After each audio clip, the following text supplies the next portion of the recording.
Okay, so hi everyone. Just to introduce myself, my name is Emily Pallo. I'm a director at Airchamber and Gaunt, and I ran the BCO Next Gen competition alongside the BCO Next Gen committee. So today I'm joined by Kate van de Driessche from Argent, Scarlett Franklin from XCR2, and Rita Khan from Airchamber and Gaunt, who submitted a really interesting submission called the High Street Hub. So thank you guys for joining me for this interview today, and congratulations for being shortlisted on your proposals.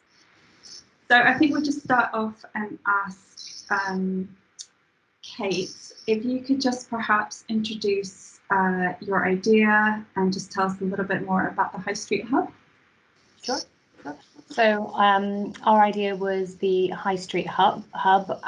We started our discussion around how we felt about office spaces generally, the scale from large scale down to small scale, and we sort of hit on the idea that there were a number of units available these days from very local high street retailers that sort of pre-pandemic and during the pandemic have become sort of sadly more available due to small businesses closing. And we also looked at larger scales, sort of bigger department stores as well. So we basically really liked the idea of repurposing units that exist rather than looking at either future builds or sort of those larger purpose-built offices. So we really like the idea of changing the use class of the existing sort of high street. But I think Rita might sort of expand on that a little bit more because I feel, yeah. Yeah, so thank you for that, Kate. And yeah, as you said, Rita, perhaps you could tell us a bit more about High Street Hub and what inspired the High Street Hub. Sure. So the inspiration for the High Street Hub stemmed from how the pandemic had changed not only the workplace, but also the centre of most communities, that is the high street. So by bringing spaces which we don't have at home to the high street, we effectively target two issues: the need for a new kind of workspace and the need to regenerate the Great British High Street with a highly local co-working space. The hub functions as a community heart as well, not only providing social and meeting spaces for workers, but also multi-use spaces for the wider community. In this way, the building remains active during the day as well as the night. Perfect, thank you, Rita. And then perhaps the next one we'll ask Scarlett. How has the competition changed your perspective on how high streets could be regenerated?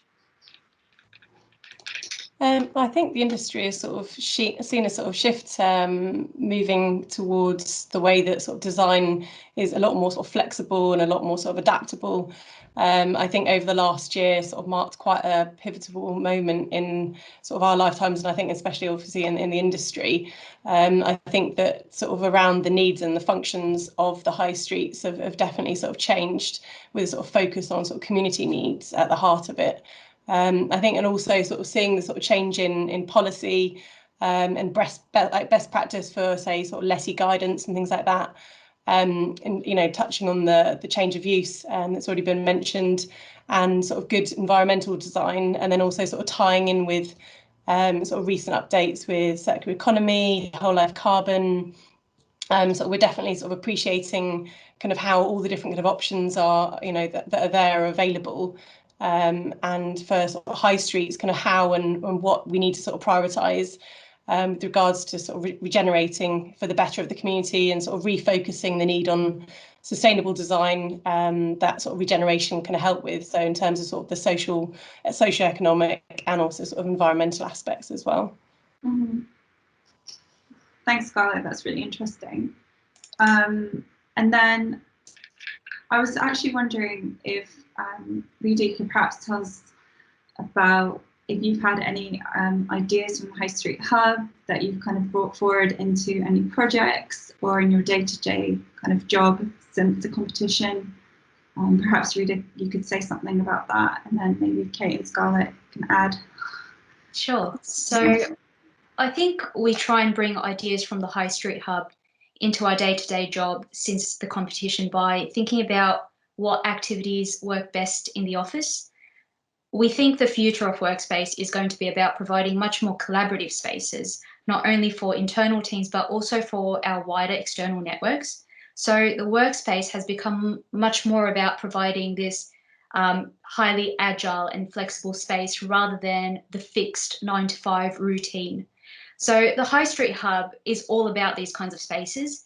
And in our own offices, we ensure that the spaces we provide are equally varied and inclusive. So, for example, we have larger areas for gathering, quieter private spaces for one-to-one meetings, and then we also have some 5 to 6 seater pods for discussions. We understand the value of providing these kinds of spaces, and so in our own office, we also work across 2 different co-working spaces.